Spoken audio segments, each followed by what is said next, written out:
Good afternoon. At 11:45 a.m., LPD and LFR were dispatched to a funeral home here in Lincoln on a medical emergency. And I will let LFR speak on that, and then I will come back and let you know on our investigation what has transpired. I will say that, go ahead. Lincoln Fire and Rescue was called this morning at 11:43 for a echo response, CPR in progress. We did our normal treating the patient, and we ended up transporting one, but that is the only information that LFR has. Prior knowledge of the call or the patient was not until the original dispatch LFR had, like I said, at 11:43. That's all I can give you.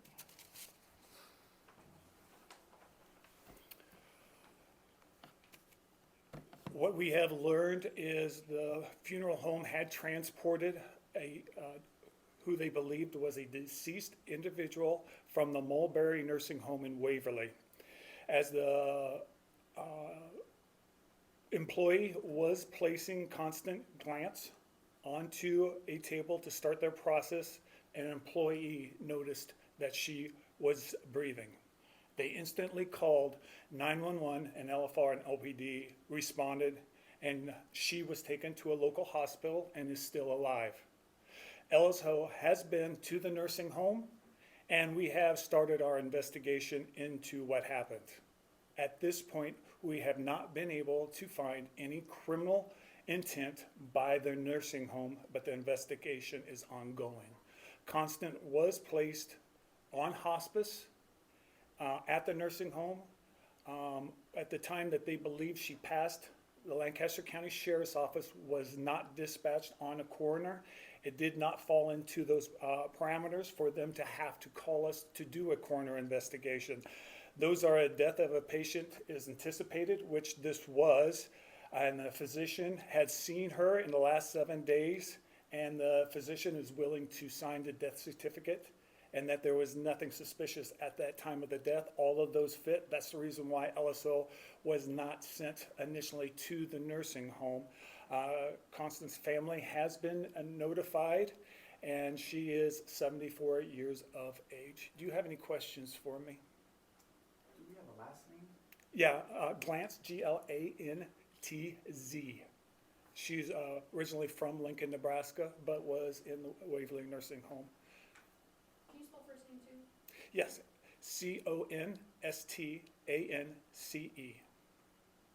Constance. How long had she been pronounced dead before arriving at the funeral home? She was pronounced, from what our investigation has shown, at 9:44 a.m. And the call came in at 11:44 a.m. at the funeral home. How many people had seen her in between? Do you have any idea how many people had seen her from her time of death to the funeral home? I do know usually they take two to do the transport, and I know there was at least one nurse at that time doing that. I don't know how many people had done that part of it. Like I said, we're still ongoing with the investigation and trying to determine what transpired in it. Was it the funeral home or a coroner truck or something like that that took her from the nursing home to the funeral? I'm not for sure who they sent to transport her. And who was the one that actually had pronounced her deceased? The nursing home staff. Did she have any underlying health conditions? She was on hospice. That's all I know and can really say.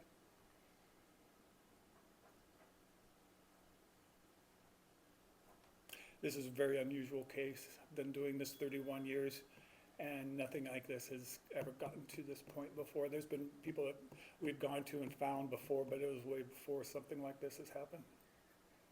I mean, are there any precautions that can be taken to prevent anything like this from happening again? I'm sure the nursing homes and everybody's going to be taking a look into what has happened, and I'm sure they'll look at, see if new protocols need to be made or if they were all followed. I can't, other than that, I don't know. I know you mentioned that there was no criminal intent, but is there any laws broken with something like this happening, mispronouncing somebody dead? We are looking into all that, but at this point, we have not been able to determine anything. Like I said, there was nothing intent about what transpired on that and by the staff that we can determine at this point, but it's still ongoing.